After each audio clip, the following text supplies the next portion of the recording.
Welcome today to St. Paul's United Church of Christ. I'm Pastor Phil, and I love sharing stories with you.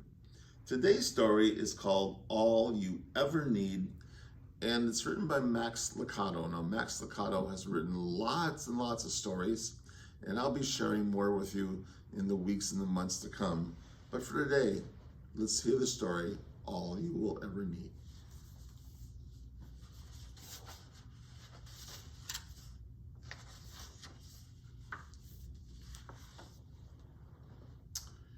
Years ago, there was a village in a desert land. In this dry land, there is very little water. It seldom rained, but when it did, the people scurried about, capturing what they could in buckets and pots. Every drop was like precious gold.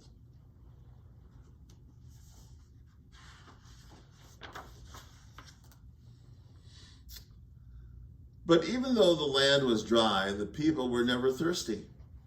For nearby lived a man named Tobias, who owned a deep wellspring from which poured clear, cool water. The people called Tobias the water master, and they loved him very much. He shared his treasure with everyone in the village. All they had to do was ask, and the water master would gladly let them dip their buckets into the well. "Drink all you want," he offered.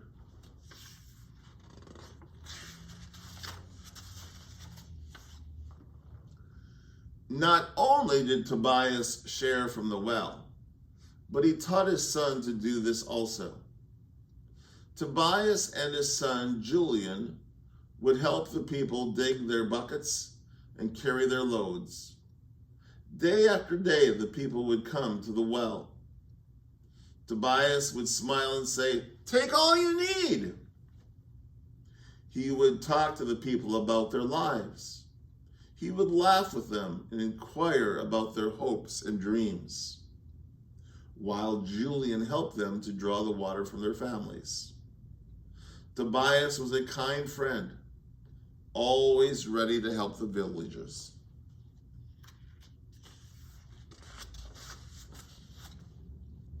One day, the water master announced to the village, "My son and I are going away for a while. We'll be gone. My servant Eleazar will watch over the well. He will give you all the water you need." And with that, the water master and his son turned and walked up the road leading from the village.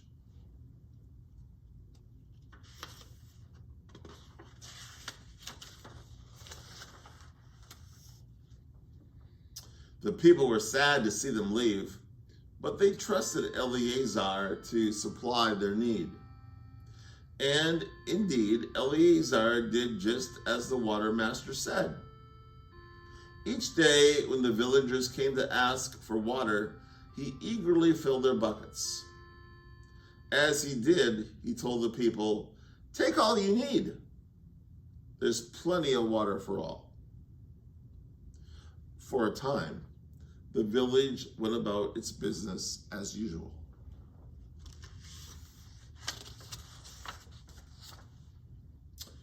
But then one day, Eleazar noticed that the villagers were not grateful when they received their water. They just took their full buckets and raced away without even saying a word of thanks. This troubled Eleazar so much that he decided to stop giving water to everyone.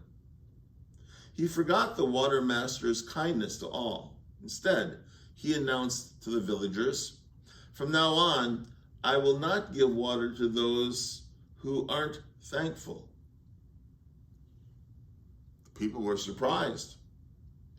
After Eleazar's announcement, all the villagers tried hard to remember to thank him when they received the water.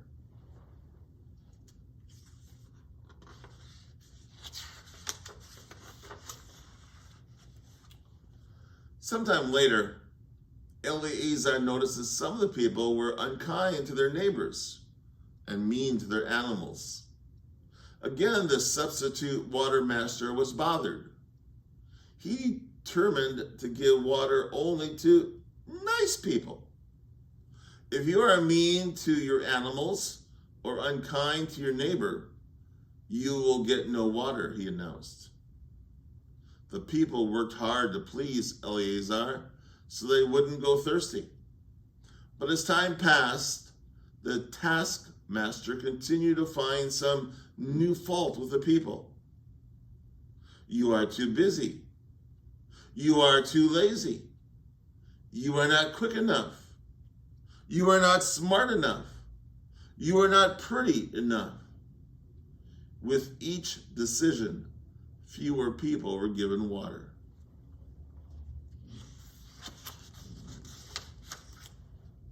Over time, the villagers grew sad and angry.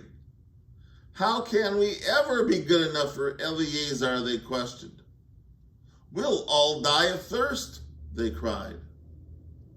As Eleazar's rules grew longer, the line for water grew shorter. The people, growing thirsty, began to give up. It's no use, the people cried. We cannot please you.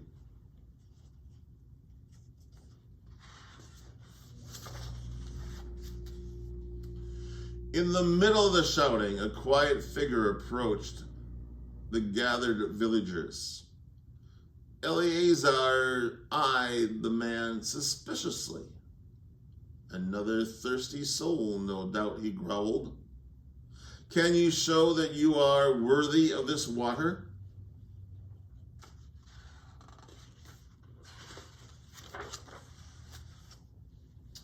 The man quickly strode to the well and turned to the people. I have come to help you, he said. Eleazar was angry. Just who do you think you are? The man removed his cloak. The villagers gasped.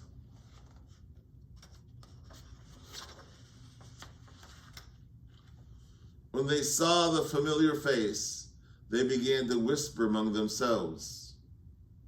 I'm Julian, the son of the water master.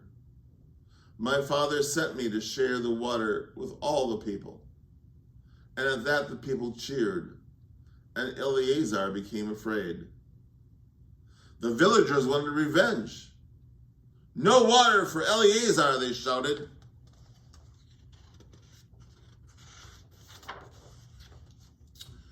The son held up his hand to the crowd to quiet them.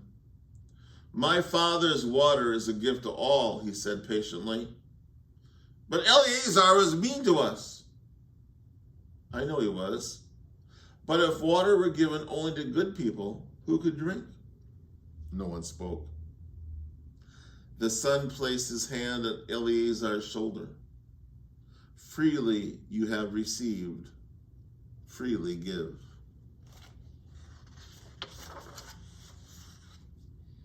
The people looked at each other and were silent. They knew the son's words were wise and true, and so, from that day on, Eleazar was forgiven and the water was shared freely. That ends my story today. Really, it's a great story, isn't it? Reminds us of the love that God has for each and every one of us. For you see, if God only loved good people or people who didn't do things that were wrong, at least sometimes, there'd be nobody left. But God loves you unconditionally. And God hopes you make the changes in your life to be a better person, but God loves you just the same. What an amazing blessing. And that's my story for today, again by Max Lucado. And I'll be sharing more of his stories. It's called All You Ever Need. Thank you so much for sharing with me today. Looking forward to seeing you very soon. And bye for now.